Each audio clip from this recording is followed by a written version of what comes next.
pledge allegiance to the flag of the United States of America and to the republic for which it stands, one nation, under God, indivisible, with liberty and justice for all. Thank you. I'll call the meeting to order. Mayor Smith. Present. Alder Villier. Present. Alder Hill. Alder Keene. Present. Alder Lancaster. Present. Alder Matheson. Present. Alder Wilson. Present. We have a quorum, Mayor. Thank you. Great, thank you. Any changes to the agenda, Wes? 6, Alpha, Bravo, and Charlie, we will change to a first read only. All right, got it. That all? That's it. Any questions on the consent agenda? If not, can we get a motion? Make a motion that we approve the consent agenda with the adjustments stated. Second. I have a first and a second. Alder Villier. Yes. Alder Hill. Sorry. Alder Keene. Yes. Alder Lancaster. Yes. Alder Matheson. Yes. Alder Wilson. Thank you. The motion passes. Next section, citizens input. If anybody would like to step forth and give your name and address and provide any comments or opinions, direction, whatever you like, feel free to step forward and do so.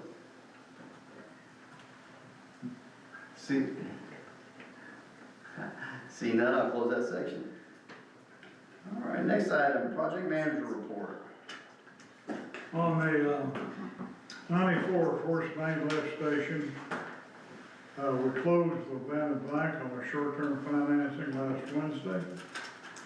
And we've also received notice of on reopening of the U.S. government, US EPA will resume processing reimbursement requests. So we wondered how quick they would jump on that. And it's quite rapid.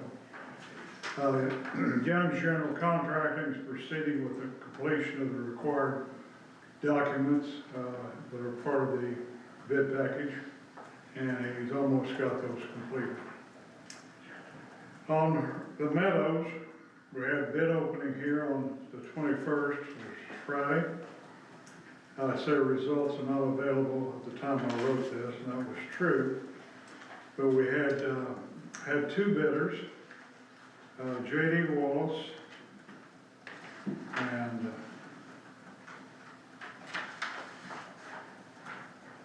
KCI Construction Company. J.D. Wallace is the low bidder at $1,299,443, compared to KCI at $1,366,284. So Wes and I and Gina are going to talk more about how to arrange the financing and the strategies you're going to want to employ. Their prices are guaranteed for 60 days, like Young's prices were. And so we'll meet on that and come back, and I hope to have a path forward on this for the board's consideration on the second Monday of December, which I think is the 8th. So that's where we're at. If I got any questions, be glad to answer them. Can you repeat those figures? My pen quit working. Yeah. J.D. Wallace, $1,299,443.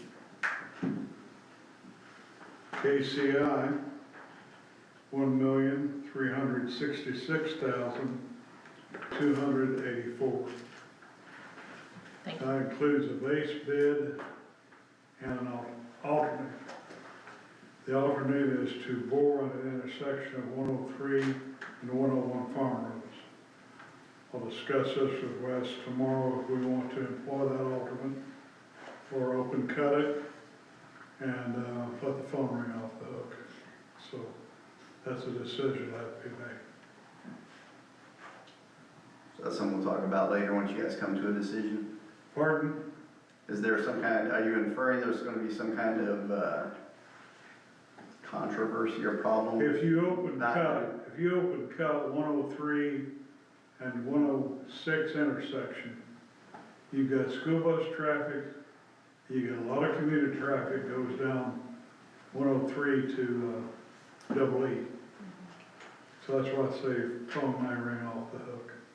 I see. And we need to discuss the value of that. Anything else? Anybody? All right. Thanks, Steve. Appreciate it. You bet. All right. Item number 6. Rebecca, you wanna read? An ordinance of the Board of Alders of the City of Willard, Missouri, authorizing the mayor to enter into an agreement with Viking Industrial Painting for maintenance servicing of the Meadows Water Tower pursuant to Open 270 RSO. First read only tonight. These three ordinances kind of run together, but there'll be 3 separate agreements from these. One agreement per water tower. Essentially, we're looking to annualize the costs of the tower maintenance over a 6-year maintenance timeframe. It's a year-to-year, so there's a little bit of contract language that we have to fine-tune, but that's ultimately in a nutshell. So instead of us chasing year by year the cost of doing the tower, and then we get there and we go, ruh-roh, it's gone up again. We kind of lock it in, get it done, and then pay it year by year by the agreement. It also gets us the additional maintenance on the tower to keep them up once we get the work done. So the plan as it's currently conceptualized would see the Meadows Tower getting done first as its greatest need, and then the maintenance on that will go year 2, year 3, year 4, year 5, so year 6. Then with Tower 2, we would go about 5 years, and then on the 5th year see that tower getting taken care of. And then on the water bowl, we would see it going all the way to the 6th year before that one gets the overhaul. Matt is here, Matt Schultz from Viking. He's presented to the board before, but I just invited him in maybe to give you a recap, since some of you are new since the last presentation, and then just kind of explain the process and the maintenance and how that looks. Matt?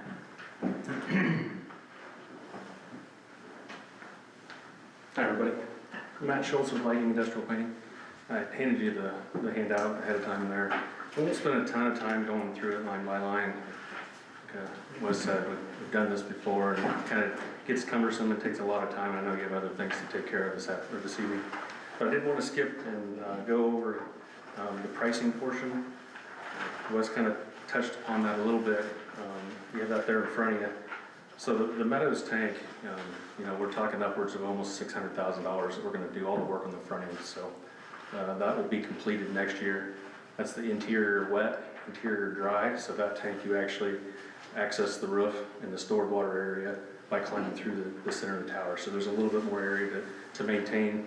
There's some more repairs that need done to that tank versus the other ones just because of the construction. And then we'll also do the wet where the water is stored. So that would be a complete renovation for you to get all the maintenance and repairs done on that. So that's just amortized over the course. As you can see there, we get out to 2030. We'll actually go back into the stored portion, the wet, clean that up, touch the coatings up if there's anything that needs to be taken care of at that time. So that's a really big tank. There's a lot of issues. It's definitely a need of the 3 tanks, the first, so we're gonna jump right on that one. You go down to the 300, that's the one out there by the school. In year 2, we kind of move things around. In year 2, we're gonna go ahead and wash the exterior so it'll look a little bit fresher, remove the dirt and mold and mildew on the bowl for you, do some touch-up work, so it's not just an aesthetic, so it's also taking care of some corrosion that's on the outside of that tank. Then also get in the interior and do the same. So clean it up, disinfect it, break up any of the biofilms and such that could be growing. Clean out all the sediment that's settled out over the years on the floor, and then touch those coatings up. Try to get a little bit more life out of the coatings that are there. And then on the outside, touch up areas of rust as well. The reason why that one got pushed off a year is there's some communication stuff on that tank that we need to address with the carriers that currently rent space from you folks. I was up on the balcony, so the hand railing that you see, kind of looking at the tank there. Structurally, there's some stuff that needs to be moved to the crow, which is on the very top of the roof. That's where those things should be relocated to. So give your cell phone companies and anybody else that has the equipment there a year to get that stuff moved out of our way, so then we can address that later on in the program on the outside of the paint. And then the water bowl is the original tank here in town, across from Public Works. It's a little bit different type of coating system on the outside, so we're gonna go into the interior and clean it out, install a ladder from the roof down to the tank floor. Again, clean the sediment out, touch up the coatings to make some more years down the road where we can get in there and totally renovate those as well. The outside we won't wash just because of the coating situation that's there. I think we would do more damage than good. So that'll just get pushed out a little bit down the road. And then we go on to a schedule where every 4th year, we're gonna start doing the interior of these tanks and getting in there and cleaning them out for you folks. That hasn't been done in the past, so there's a lot of sediment and stuff that's in the stored water. So from a sanitary point, that's really necessary to get in and do that. Then the way this works is, we get past the portion where we're paid back in full, and then as Wes described there, you just go into the maintenance fees. And the maintenance fees cover the next time it needs painted. We just proactively take care of the tank going forward, so we don't get into the despair that we are in right now. So it's a long-term solution. It's a proactive approach to taking care of the biggest assets in town. This has been about 3 years in the works. I think we're finally to a point that we're gonna get some things going for you. I think long-term planning wise, this method kind of buys us a little bit of time. We're hoping maybe 15 years we can start saving up. Bracken can give us an idea of how much it would cost to fully blast it down and kind of rebuild it from the ground up. And then we can make a diligent effort to start saving up for when that time comes, because it will eventually come. Yeah, so the only thing that's not covered is the actual containment blasting of the Meadows tank. So, every water tower at some point will have to be blasted to bare steel. So we're in this race of being able to put paint on top of paint to protect the steel that's there without it getting to a point where we can't put paint on top of paint. The Meadows is a little bit different. There are some products that we're gonna buy some life out of it. So that's what he's discussing. When we get down the road, we will come back to you for just the containment. That's putting up a containment curtain. You might have saw them if you drove around. It kind of looks like a tarp, right? But there is some lead that we need to take care of, so we don't want to blast that out into the open air. So we keep that on site, so that's an additional charge. And then the only other thing would be maybe the fill pipe on the Meadows tank later, at a later date to approach the maintenance on that. Everything else is covered with this program. Yeah, we talked about keeping that separate. It's about 150,000. Right now it's functioning. Trevor can keep an eye on that, and potentially if something does happen, we might be able to do some fixes, and Viking can guide us on that. It's about 150,000, so if it happens, we can probably take care of it. But if we get a little bit more life out of it and plan it instead of reacting to it, that would obviously be preferable. So we'll use this maintenance contract to keep a closer eye on that as well. Do you have any questions for me? How long have you guys been in business? Since 2001. And you have these maintenance agreements with other jurisdictions? We do, sir. So we work nationwide. In the state also, we have some references I can provide if you need. I think did I give you those? Okay, so you have those.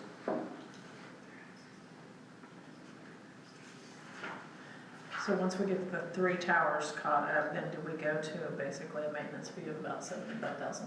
Yep, that's correct. Yeah, we're basically amortizing it to this point, and then at that point, we kick over to maintenance. Yep. Okay. And then just, I know previously,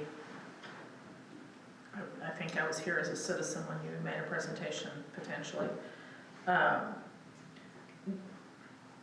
Do we buy much volume with, we all know we live in Willard with our water.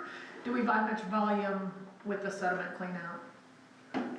Do we know how much volume we're losing on water with the sediment that's?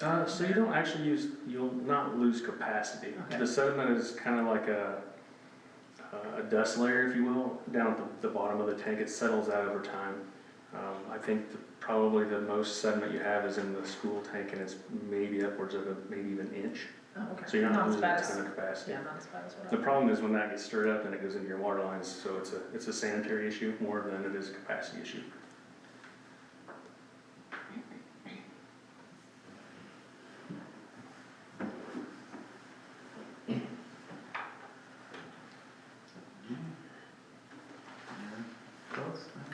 Thanks, man. Thank you. Do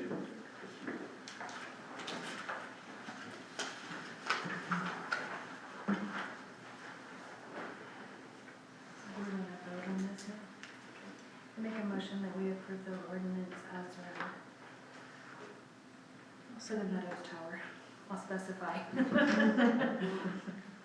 I'll second that. I have a first and a second. Alder Wheeler? Yes. Alder Keane? Yes. Alder Lancaster? Yes. Alder Matheson? Yes. Alder Wilson? Yes. The first read is passed. Thank you. An ordinance of the Board of Alders of the City of Willard, Missouri, authorizing the mayor to enter into an agreement with Viking Industrial Painting for maintenance, servicing of the school water tower pursuant to 432.070 RSMO, first read only.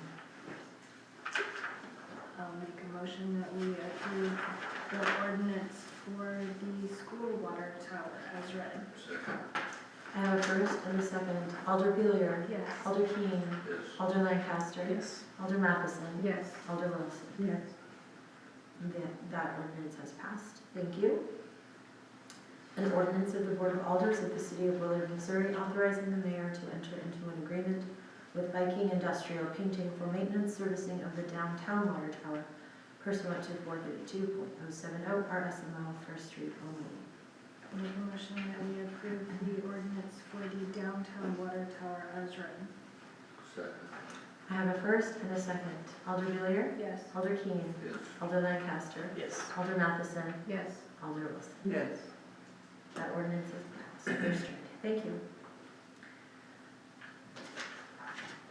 An ordinance of the City of Willard, Missouri, adopting an automated license plate reader, ALPR, clock system usage, and privacy policy, establishing rules for the collection, access, retention, and sharing of ALPR data, and providing for enforcement, audit requirements, and public transparency.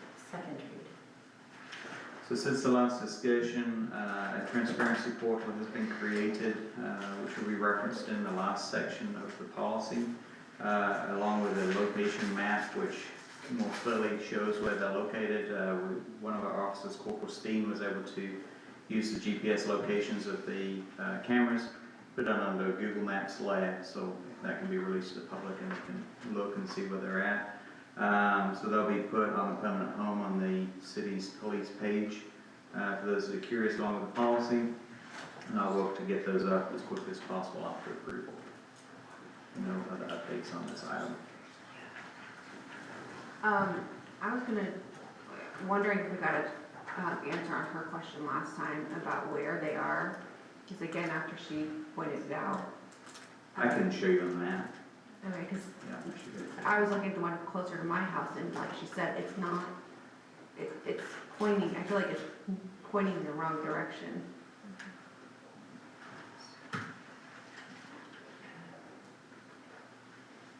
We have Chief, he's going to talk a little bit more about on this flock stuff as well.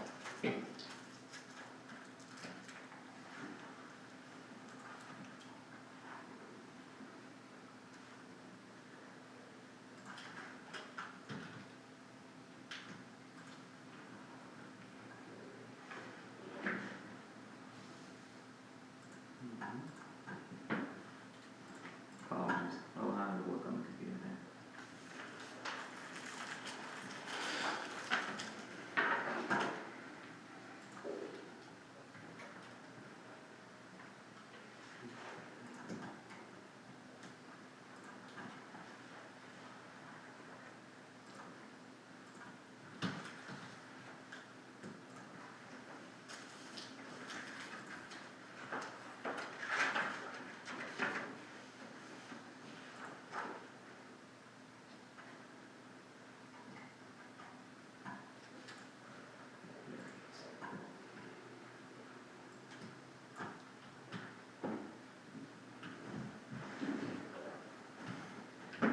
Was, I added Chief McCrane in the flock discussion as item 7. Maybe, I wasn't sure if you wanted it within this one. We might could do that. Here are the locations that we put on there.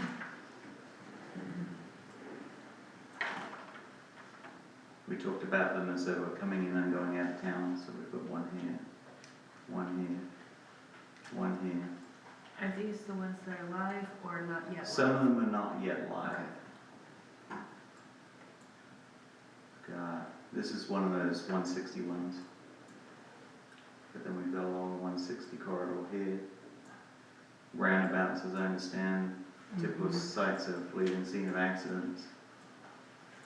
And then 2 down here as you enter and exit to the south. We could jump to Chief's presentation if you would like. That would be great. That would be good.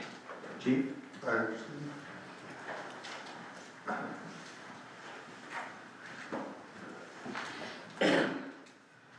So while the system is not yet fully functional,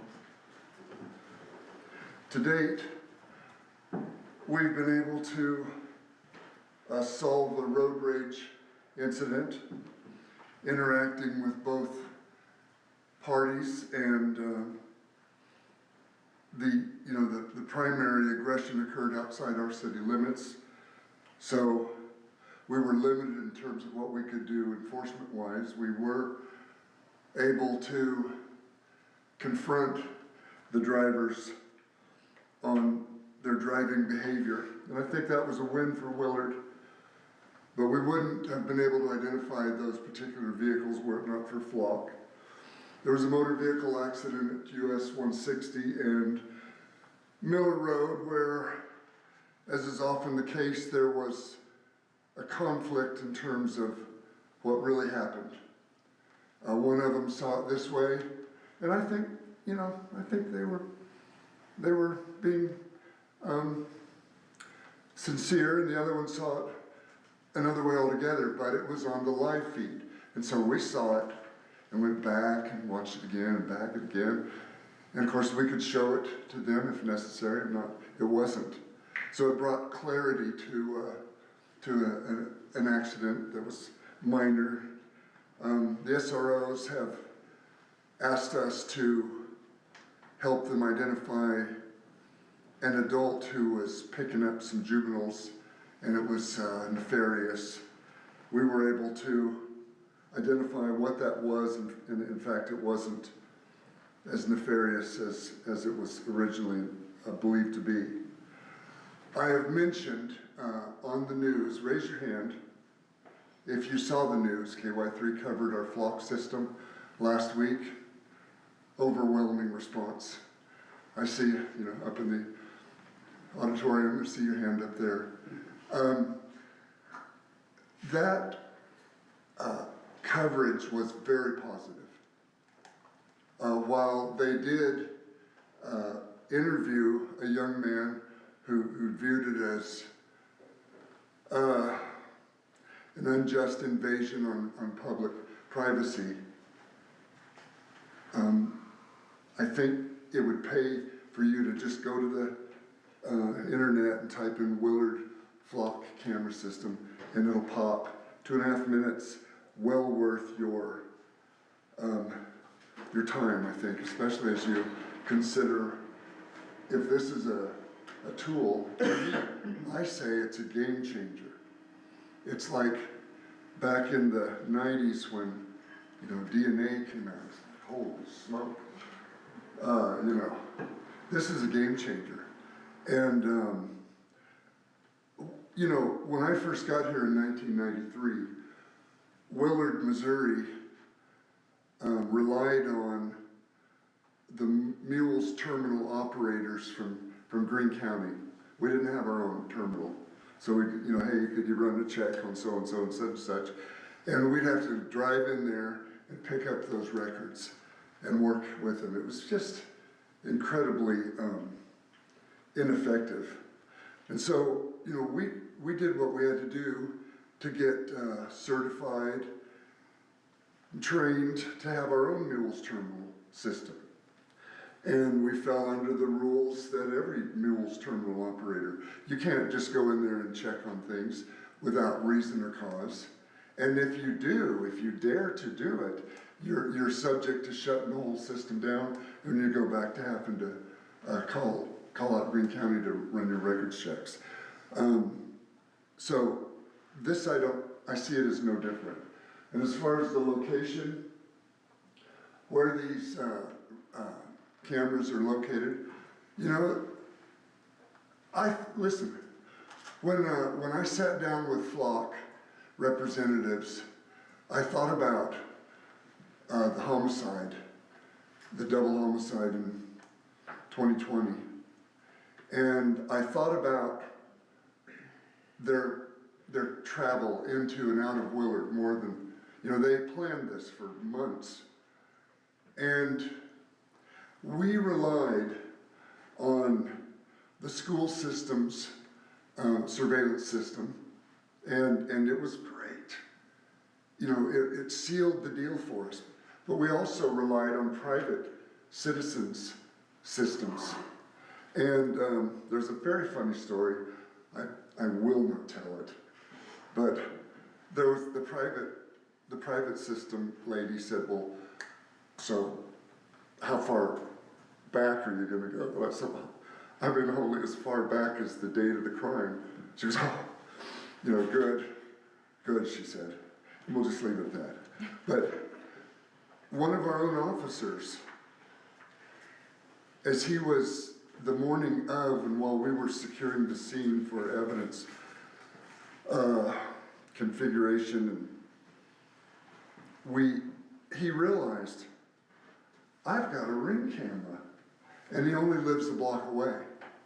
So when he went on break, he went home and he checked his Ring camera, which is his personal system, and while he got no video, he got audio. 1:19 a.m. 5 shots, bam, bam, bam, bam, and then 5 more. And so now we know what time it happened, and we are off to the races. There was such a heavy reliance on video. It made the case for us. I view Flock as our own video system. And it's like, if you have a video system at your house, you don't get on there, you know, well, I wonder who was walking down the street yesterday. You know, you do not do that. You could care less. But if somebody, when they were walking down the street, keys your car, well, now you're gonna check. And, you know, if your cameras are set right, you're gonna make the case. Huh? It's just like that. So, the strategy for camera placement was based upon, you know, the way people would sneak into Willard. How do you I watched what those murderers did in 2020. And once they're in Willard, you know, what are they doing at our main intersections? So that was the strategy. That was the purpose. As far as I know today, there are 12 camera systems that are up and running, and that would leave 2 more according to our contract that still need to be placed. I do think the one out on Z Highway, they're waiting on MoDOT approval, and I believe the one on AB Highway is the same kind of, there's a hang up with MoDOT at those locations. But those are important locations, and we don't want to let them go by the wayside. Can you give us a description of the difference between the live view versus the ALPR? Yeah, the live view camera is just a camera that runs 24/7, and it's not taking pictures, it's a video. And so we can, you know, we could go out and look at it right now. We could pull it up and look at it and see what was occurring at this very moment, or if there's an incident. I mean, I grew up in beautiful Bandon by the sea. Bandon has a world-famous lighthouse, and it has a live feed camera of the Coquille River as it feeds into the Pacific Ocean. And every once in a while, when I'm clocked out and on my own time, I'll check that camera and just, you know, be at the beach for just a minute. But our live feed camera is the same way, except for it's monitoring our intersections. And it's an incredible tool for accident investigation. And now the LPR is taking snapshots of license plates as they roll through. Mhm.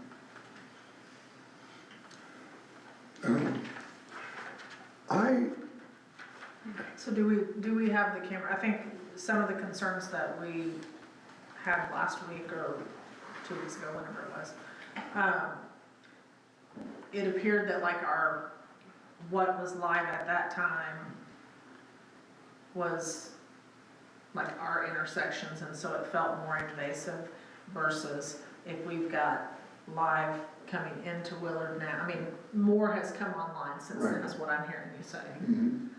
And I think, is that what I think that was part of the concerns, was it just felt like it was, Centered in town versus leading into town. yeah, but you now have all of your cameras live except for the 2 on Z and AB. So we have MoDOT that has allowed us to do whatever coming into town and out on O and. Yes.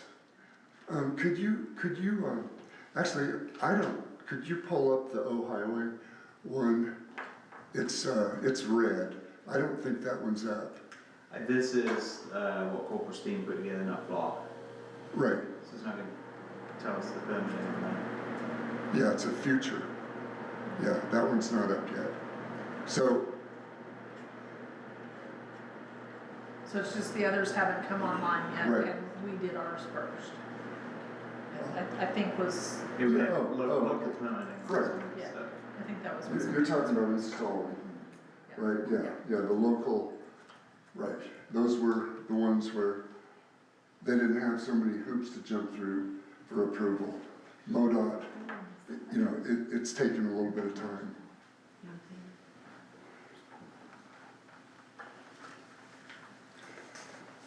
Any other questions? Thank you. Thank you. Thanks. So as far as the privacy policy, as I've understood it, our policy goes above and beyond what most other towns do, and maybe even would entertain doing. I think a lot of towns use Lexapol, which is pretty boilerplate language. This has been crafted for us, for our needs and our expectations, and it can be changed accordingly. I think we've gone a long way to making sure privacy is at the center of it, and consequences are clearly spelled out in there for violating that privacy.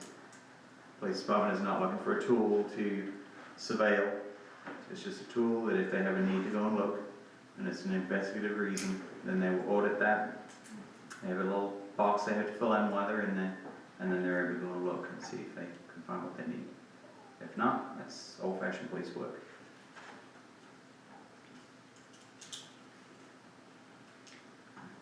If there are no further questions, Rebecca, you want to conduct the second reading? Certainly. An ordinance of the City of Willard, Missouri adopting an automated license plate reader, ALPR, clock system usage and privacy policy, establishing rules for the collection, access, retention, and sharing of ALPR data, and providing for enforcement, audit requirements, and public transparency. Second. Make a motion that we approve the ordinance as read. I'll second. I have a first and a second. Alder Billiard. Yes. Alder Keane.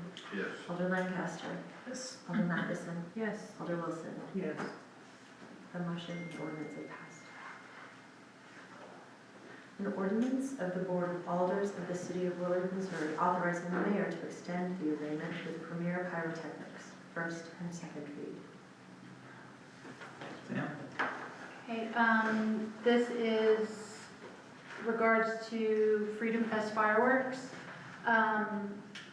It's kind of two-part a little bit. First is pretty much re-signing our three-year contract with Premier Pyrotechnics to get a 5% discount on our display for 2026. We are currently in a 3-year contract with them. I believe we're on year 2 of it, but if we re-up, they give us a discount for signing another contract with them.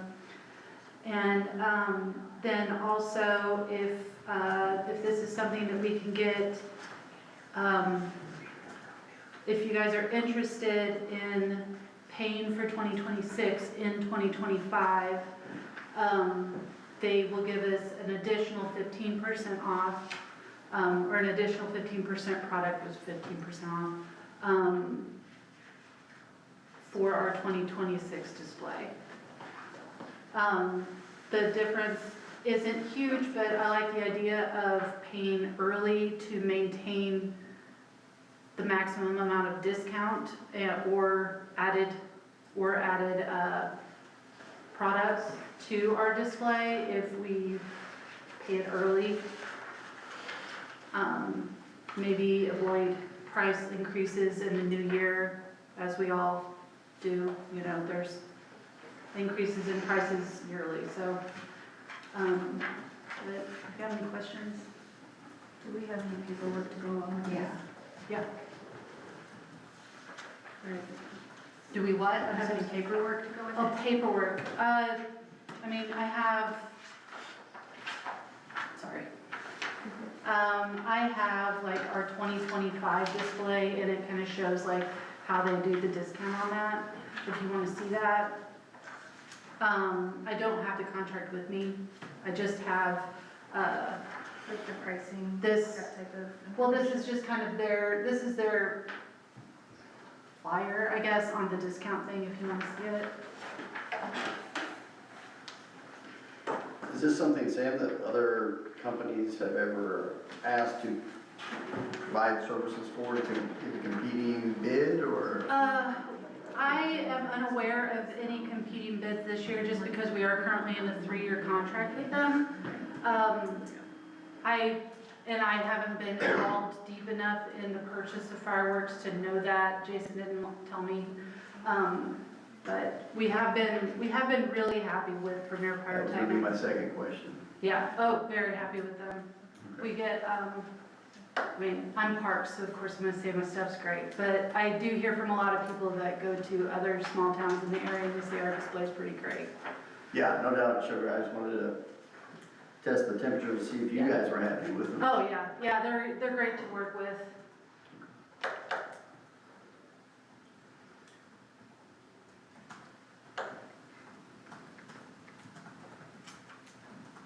Can we only do a first read on this and have time in between? We can, like, I'm not,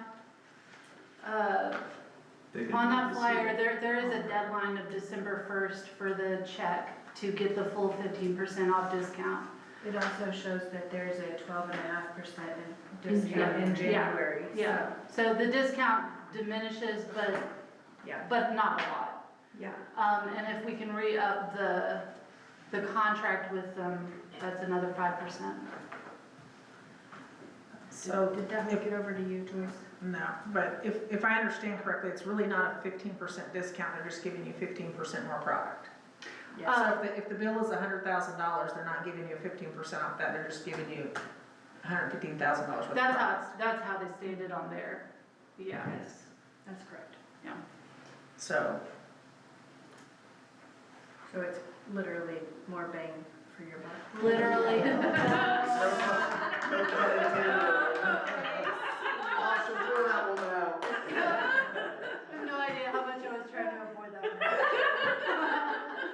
Sorry, I couldn't resist. I'm getting the gavel out. If I was too close to Holly, I'd be hurting right now. Such a dad joke. Yeah. If you only knew my husband has calendars. so we're really still only gonna burn $100,000 Yes. either way. Yeah. It's actually like literal stacks of $100 bills, guys. Oh yes, we know. How many stacks it is? You hush over there.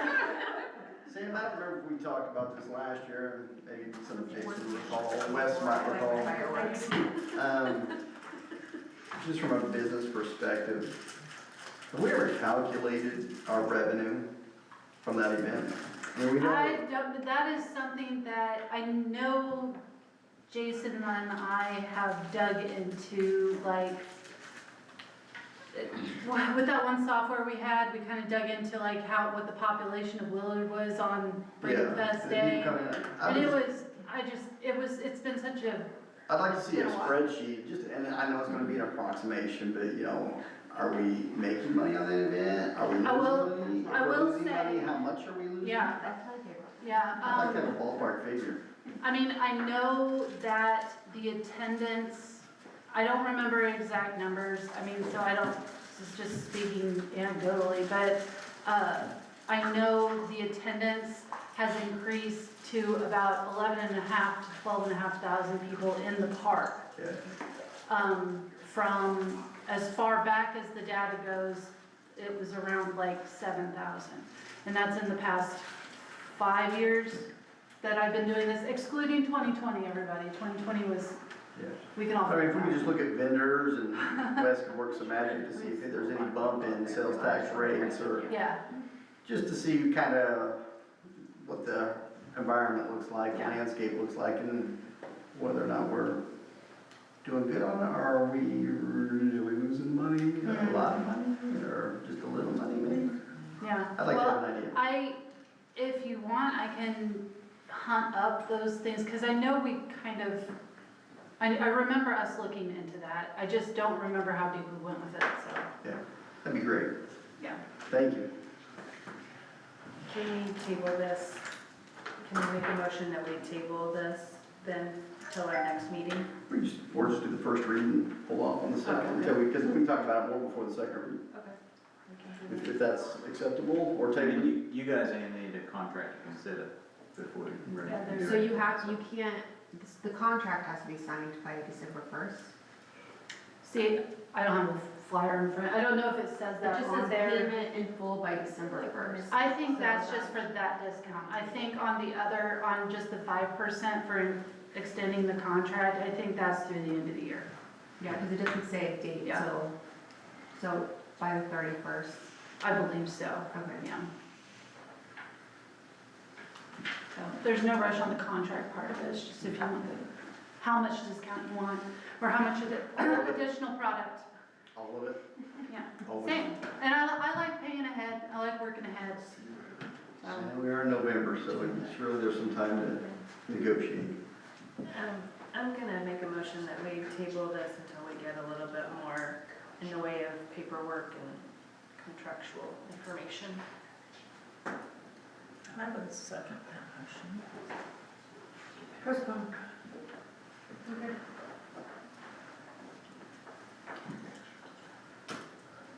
Do we need to vote on that? You need to put on her motion to postpone. And that Okay. can be just a general vote. All right, I have then a first and a second to postpone. Alder Villiers. yes. Alder Keen. Yes. Alder Lancaster. Yes. Alder Matheson. Yes. Alder Wilson. Yes. Thank you. All right. And we already covered section 7. So if there's nothing left on that, we'll just move to section 8, city administrator remarks. Jackson Street's looking good. There's been some tidying going on over there today. We're anticipating a request for payment soon, depending on the date completion is finalized. I anticipate either a full or at least a partial incentive payment will be paid as well. Financial scorecards and reports are in front of you guys.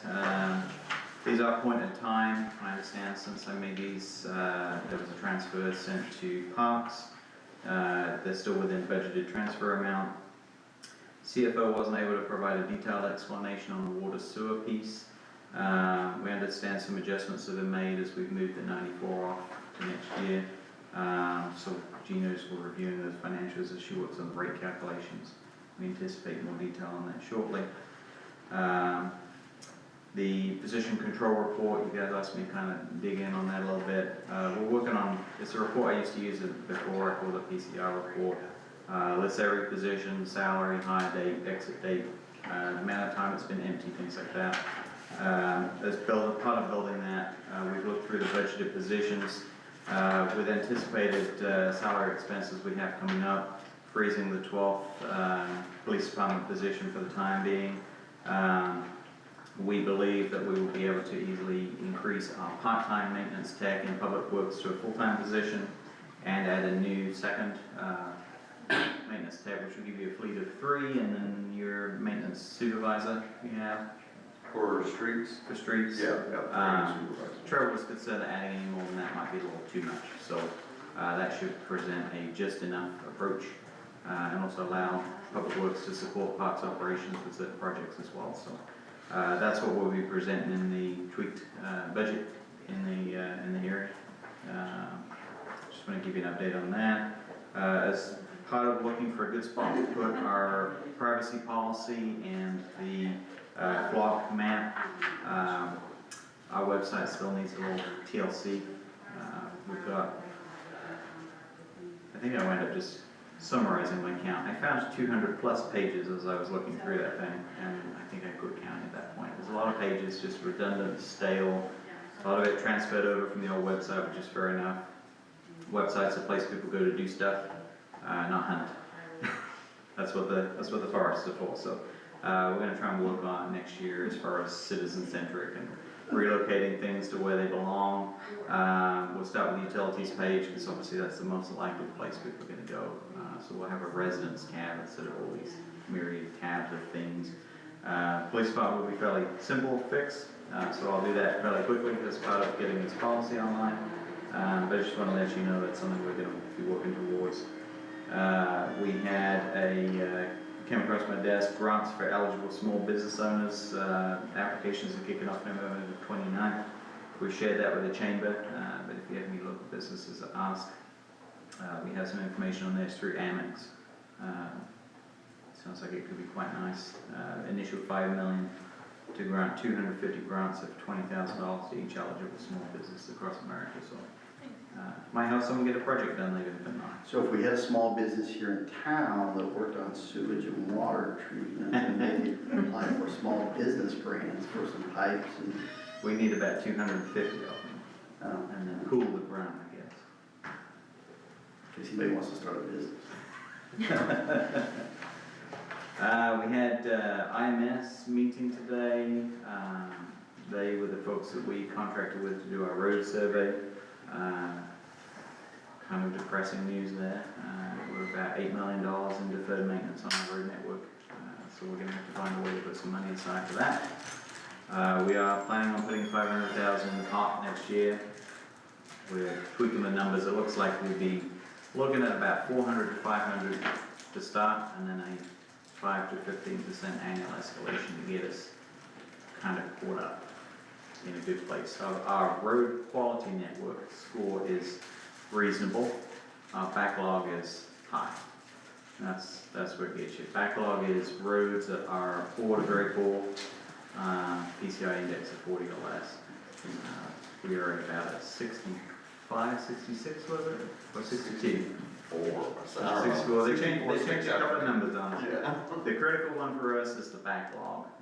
Backlog recommendation is a high, don't let it go above, is 15, we're at 17.8. So we're low, a little over high. If we can get these numbers to line up, that will get our PCI, which is our quality index, up to about a 66. 70, 75 is good. We've got our backlog down to 15. So moves us in the right direction over 5 years. It's the doing that's the kicker. So looking forward on roads, whenever we have the money to start working on the roads, is that something that we'll be hiring out, bidding out? Yes.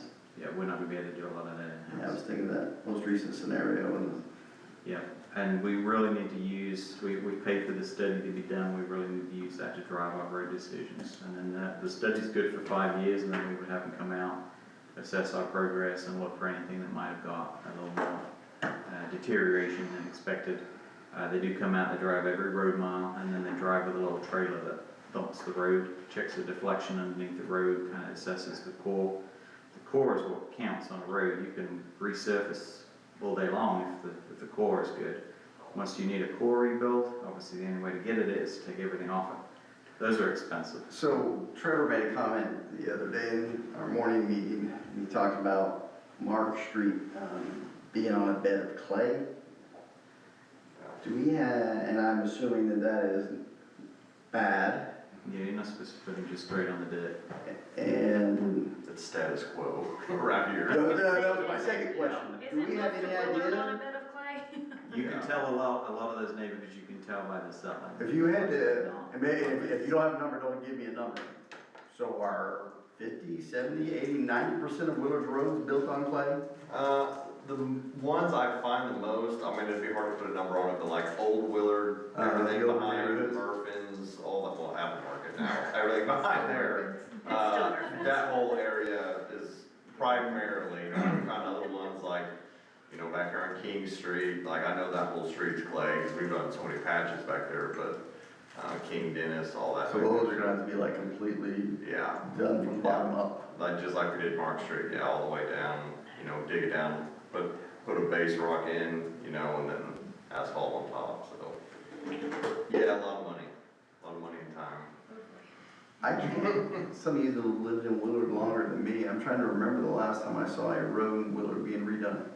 I don't remember one. An interior road, an interior city road. I don't remember one. Trevor, do you have It's any? been a long time. It's really- We've only been allowed to do just patchwork. Dispatch, I mean, we've never replaced, I but I yeah. can't think of and- a single interior road. And Mark Street, see, I think I probably told you in the meeting the other day, but we've got the guy from Branson, Republic, and Nixa, and all three of those said at those towns, we wouldn't have tackled anything this big, it would have been contracted out. It was contracted. Yeah, yeah. Okay, well, that's just something to look forward to. And we'll still do patches and crack sealing, and like, we're still gonna take care of it, but we can't do, you know, 5 miles of road at a time, we're just not equipped to do that. I wonder Yeah. if that's not. I'm trying. I spent 8 hours with the resident of Mark Street in the pier blind yesterday, so. Oh, so you probably heard a lot. Generally, your road strategy is you keep your good roads good, because they'll deteriorate slower, and then you start working on your poor streets. Most people would think you're gonna wanna throw your money at the poor street first. It's not the most cost-effective way to spend the money. The most cost-effective way is to get your good roads solid. Once they're solid, then you crack sealing, edge sealing, center sealing, and keeping them up. Once that water gets in, you get hydraulic pressure, tires push the water through the cracks, it starts breaking through the core, you get ice and things like that. So your bad roads, they're just bad, and we make a plan for those. The IMS survey, what it does, it lets us put our budget in, and it will identify projects, give us an approximate, I call it retail cost, and go into a contract and saying, this is what we want. Kind of even tells you what it needs. Does it need a micro mill? Is it gonna need a whole replacement? Things like that. So we can make strategic decisions to get the best bang for our buck. Really over the next 5 years, if we can make the numbers work, it'll lay that plan out pretty specifically. We can identify that, we can share that publicly as the road plan. What Willard doesn't have right now is a capital improvement plan, so this will be part of it. We do have some challenges. I wanted to share that with you because as we're dealing and discussing the water challenges, we do have another challenge, and I don't want it to be forgotten about as we go through.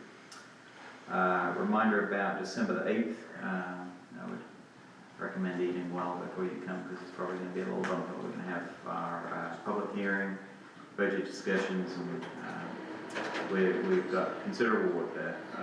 Most likely there will be 3 sections to the meeting. You've got Representative Owen is just coming to a meet and greet at 5:30. There's no decisions made. It's just for him to introduce himself to the board. The regular meeting will kick off at 6. Then we will adjourn the regular meeting at 6:30 for the public hearing on the rates. And then once that's complete, we will go back into our regular meeting and complete business. So say, eat well. You order some pizza pies up and have them delivered or something. If everybody wants, I'll get some. We could certainly consider that. I don't think there'll be any complaints. And then I just wanted to add, we've explored a little bit more on the BSNA, the software costs, so ahead of that meeting. We've only been able to shave about 5,000 off the bill, cutting things out. A lot of it's training, they didn't feel that it was gonna work with us flying up there, we did suggest that. However, what we did find is, the bill will be somewhat split, so it'll be 70,000 in the first year, not the full 200,000. That gets them off to the races. It'll take about a year to finish setting up the software, migrating everything over, testing. They would begin training. And then the second year, they would anticipate the remaining costs that would come due, which would be the actual training costs incurred, not the estimated costs. And then the first year of the software, which I think was about 35, 36. 35. Yeah. So I did want to provide you an update on that, and that will be presented that way in the draft budget for consideration. Other than that, nothing else. Anything under new business? Yep. Nothing by anybody for unfinished business? All right, then. Dave? I make a motion that we open the recess the open session and open the closed session pursuant to RSMO section 610.021 subsection 1 legal and subsection 3 personnel. Second? I have a first and a second, we will recess open session. Alder Delia? Yes. Alder Jones? Thank you, everyone. Alder Yes. Robinson? Yes. Alder Wilson? Yes. Alder Lancaster? I said yes. Okay, thank you. I make a motion to adjourn the meeting. Okay. I second. All in favor? Favor? Favor, aye. Aye. We're adjourned.